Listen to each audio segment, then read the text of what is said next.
Welcome back to SaharaTV. My name is Rudolph Okonkwo. Yesterday, an oil pipeline was blown up in the Niger Delta by a group called the Urhobo Babako.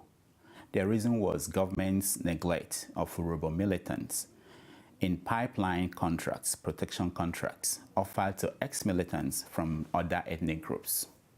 Another Niger Delta group, the Ijaw Youth Council, will tomorrow meet to decide if they will resume attacking oil pipelines in Nigeria. Joining us now is the president of Ijaw Youth Council, Comrade Udengs Eradire. Mr. Eradire, welcome to SaharaTV. I didn't get you. I said welcome to SaharaTV. Yeah, thank you very much. Okay, let's start from the beginning. After the election, your group issued a statement saying that they support the wishes of the Nigerian people, that they are okay with the government of Buhari. What changed? Why is your group now deciding that that was a wrong position?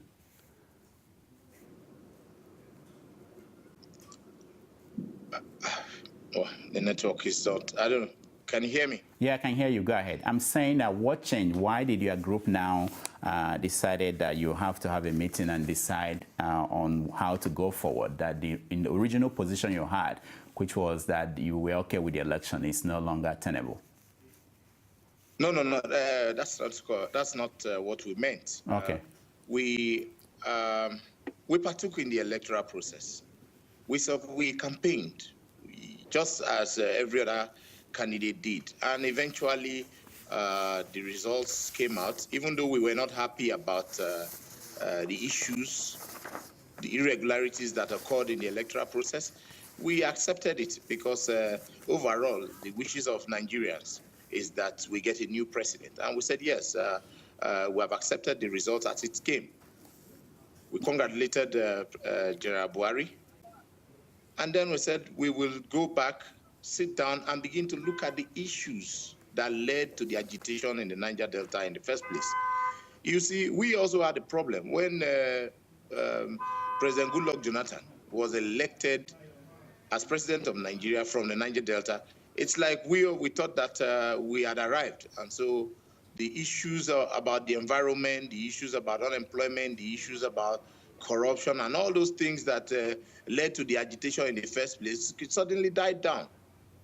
Probably because we felt that we needed to allow this president to take leadership in the country as his people. We couldn't have been seen as distracting him, considering the challenges that the country faced. Again, because of the problems of this country, 4 years is not enough for somebody to make the changes that is required to put Nigeria on the speed lane of progress. But we felt that other ethnic nationalities would have supported this president for a second term.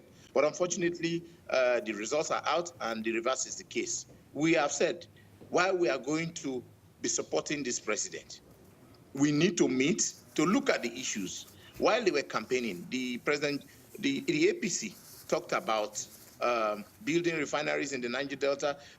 While they were campaigning, they talked about the coastal roads. They talked about all kinds of development, job creation, and all that for Niger Delta and Nigerians.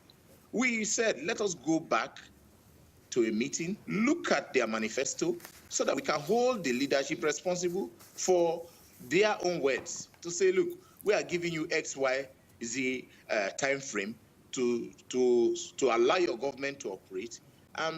We want to look at the sincerity of General Buhari, if he's actually ready to change the country and change the Niger Delta, as he said in his manifesto. It is only common sense that we allow him a time frame. And so our meeting is not a refutal of our initial position, but is to further consolidate amongst our people, consult properly, and then present to the new leadership certain conditions for us to continue to remain as one. General Buhari was elected by just a section of the country. The South-South and the South-East votes reflected that he was not generally acceptable in this part of the world.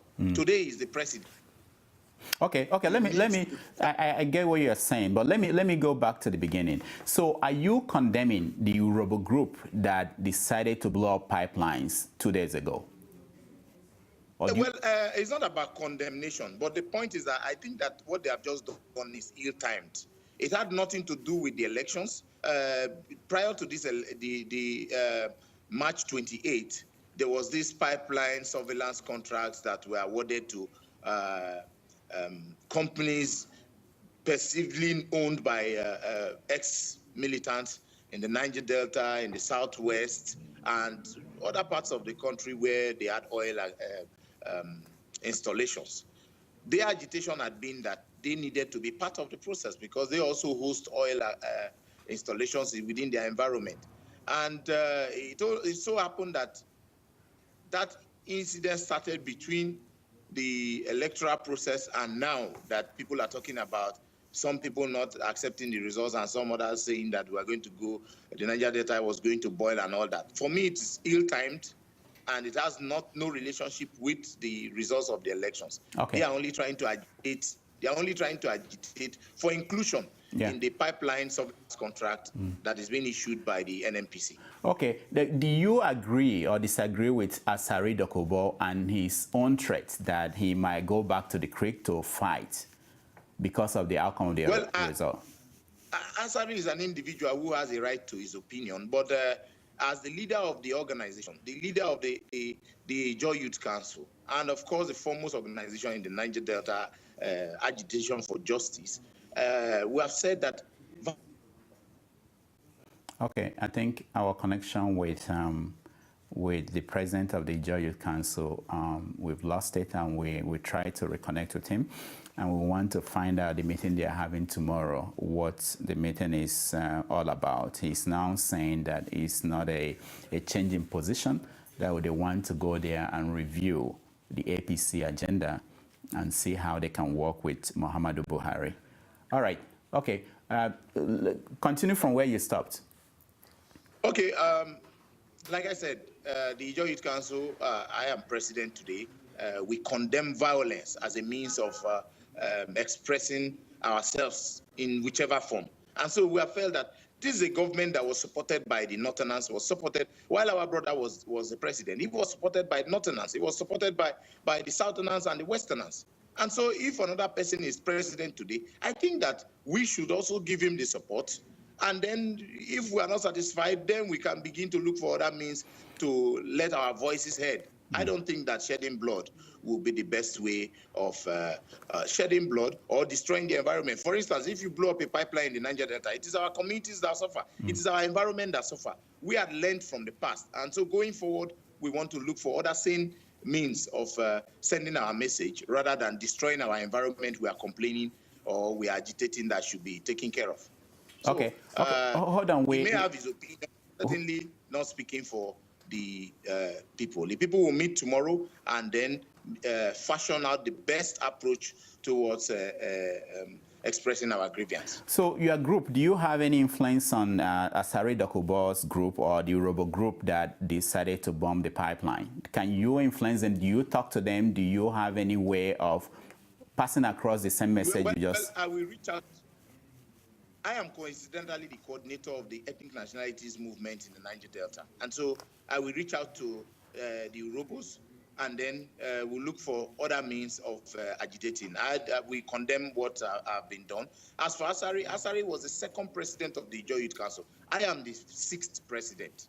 So he is not the one who dictates the pace today, but rather I am sitting as the leader for now. Okay. Let me ask you, because you mentioned your brother, the president, being president, not getting support from other groups. People are wondering, do you feel that he did enough for the Niger Delta in the 6 years that he was in charge of the country? Well, first of all, this president was elected to be president of Nigeria and not president of Niger Delta. Okay, we are having issues with his connection, and we hope to get him back, and we want him to talk about the role the president played in the Niger Delta, if he contributed enough, if he did enough for the people of the Niger Delta, because they are making reference to resource control, which you would have thought that a president from a Ijaw region in 6 years should have dealt with that. Okay, Mr. Eradire, welcome back. Yes. So my question is this. Are you, in your own opinion, think that the president did enough to address the issues of concern to Ijaw people? I understand that he's the president of the country, but if anybody should understand those issues, he should understand it more than anybody else. And in 6 years, in 6 years, what did he do to address those issues? Let us look at it. First of all, he was elected to be president of Nigeria, considering the crisis and the state of the Nigerian economy. We want to say that he went there to face the issues bordering on Nigeria. And for us, we are satisfied that he was able to at least address a lot of areas that affect the country. If you look at the Niger Delta, what are the issues that we were actually asking for? First of all, capacity of our people. If you do not have education, you cannot play in today's society. This president set up universities in Nigeria. In the Niger Delta, we have the Otuoke University was established. A federal polytechnic was established in Bonny. Another federal polytechnic was established in Bayelsa. A maritime university was established in Delta. That's cutting across the Niger Delta. If you talk about roads, the East-West road is just almost complete today. This is a road that have been there for over 30-something years. The Bonny-Bodo Road, they are, of course, construction is going on. And then you can talk about a lot of things that happened in the Niger Delta. The amnesty program, I've seen a lot of young people, studying in various universities across the world. What am I saying? The best way to address some of these issues is by building capacity of the people. And this president gave us institutions that today have seen more than 50,000 young people scattered around the world, and of course in the Niger Delta, in those universities and centers for training. For me, the best that can happen is that build the capacity of the young person, and then he will be able to function properly.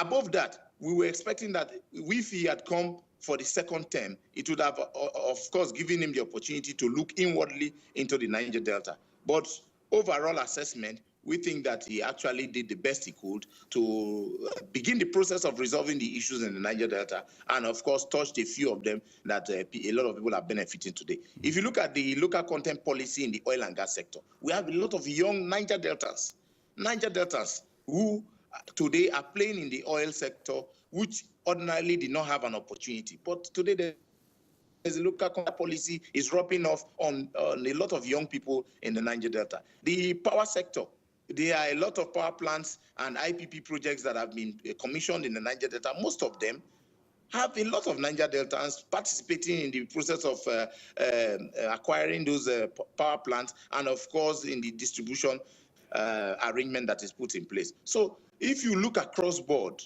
at every sector that this president tried to affect, Niger Deltans partook immensely in his leadership. And so for us, we are happy that this president was able to make the Ijaw people proud, make the Niger Delta people proud.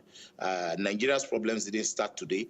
To resolve them will take time. You need to look at the institutions. You need to ensure that the proper framework is put in place. And overall, President Jonathan did the best he could. Okay, very good. Now, I want to know, are there concerns that your group have now that we have an APC government coming in? Are you concerned that they are going to go against some of these things that the president did for the Niger Delta people? Is that the issue? Yeah, well, no, look, the APC, for us, we're a non-partisan organization, but the APC, we have Nigerians in APC, we have Nigerians in PDP. I will advise, like I did in the last meeting I had with the president, was that talk to General Buhari, let him implement the National Confab report. That's going to be part of our discussion tomorrow.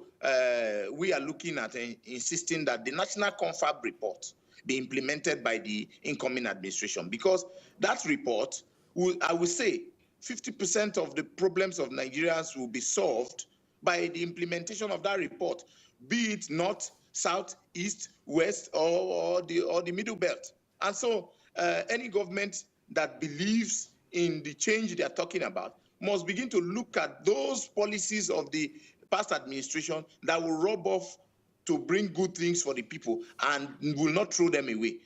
We felt that the best the new incoming leadership should do is look at it holistically. Do not come and say you want to come and fight the past government. If you do that, then it will take you a long time to find your feet. Okay. This government... Yes. Yeah, we're running out of time. Let me ask you this. A statement from your group said that there was a conspiracy in this election between the North and a section of the Southwest to continue to suppress and exploit the resources of the Ijaw nation. Now, when you make statements like that, and you also, as you're doing in this interview, try to go to the middle ground, talking about how they can continue the policies of the government, outgoing government, are you passing contradictory messages? How do you hope to get people to work together the way you are sounding on this interview, which is totally different from the statement that came from your group? No, I wouldn't say it's different. You see, we are hot. We are not happy that we expected the West to be allies with the South, because over the years, our agitation has been that we produce the resources in this country to sustain this country, and yet we have not been given the opportunity to lead the country. You will agree with me that when this president came into office, they started the Boko Haram, to destabilize his government. There are a lot of sabotage from other members. I will let you finish, but just a correction. Boko Haram, they've been in place. They've been there before Jonathan came in, so they didn't start it. They intensified their attacks in order to distract government within the period President Goodluck Jonathan took office. The point we are making is that we expected that this agitation especially started from the West. That look, let there be fairness in leadership in Nigeria. And so when we get to a point where we say we are going for a second term, we expected that solidarity, we expected that support. But all along, we were deceived. We are hot, mind you. But we are not saying that because we should throw away the baby with the bathwater. What we are saying, we are just expressed ourselves to say that we're actually disappointed that we were not supported as we expected. However, we have to move on. Life has to go on. Government needs to move on. What do we now do to ensure that the new incoming administration integrates the South-South and the Southeast that clearly did not vote for them, as the results show, as one nation? Already they are talking about power sharing. Some of them are only saying that the National Assembly will have principal officers from just the North and the West. That could lead to crisis in the country in the future. So what we are saying is this administration must look at the policies holistically and ensure that no region is left out in their leadership. And so it's not contradictory, but it's to say that while we are not happy that XYZ happened in the process, while we are not happy that underage voters and all that happened, it is our country. Let us move. Okay, one last question. One last question. We have to go. Do you have oil pipeline protection contracts? Do you have such a contract? Are you? No, we don't.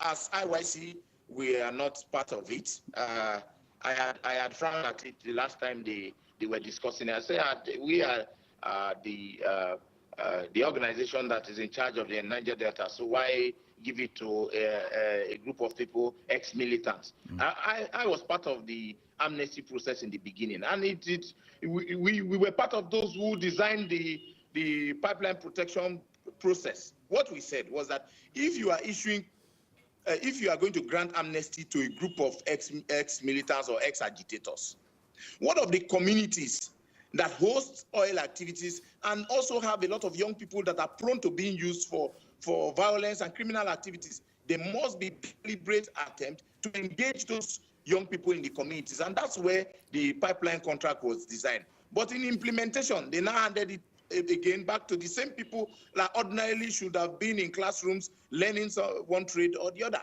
And so if you plot a graph today, you will discover that as at the time when they started implementing wrongly the pipeline surveillance contract was when the graph for, if you plot a graph for the pipeline destruction and vandalization in the Niger Delta, you see that the graph went up at that point, showing that something actually went wrong. So if you plot the graph, you see the straight line, and then when it gets to the point where or the period when the implementation for the pipeline contract began, you see the line, the curve start going up. It means that something went wrong. The communities began to frown at the fact that they were supposed to benefit from the process, and yet it was given to other people. So they kept a blind eye while these pipes were being destroyed, or some of them even sabotaged the pipes to say, if you are supposed to pay me to secure this place and you are paying somebody else, then I will destroy it to vent my anger. And if you look at it, that is what happened in the entire region. So we have said that going forward, communities must participate in the process. It must be an inclusive one for those who host the oil facilities, so that they can protect it and see it as their own. But, you know, when these businessmen and politicians get to implementation stage, a lot of funny things happen. All right, we have to stop it here. Thank you so much for joining us, Mr. Eradire. You're welcome. That has been the president of the Ijaw Youth Council. When we come back, we are still going to talk to politicians in Nigeria and candidates for the upcoming governorship election. So stay tuned.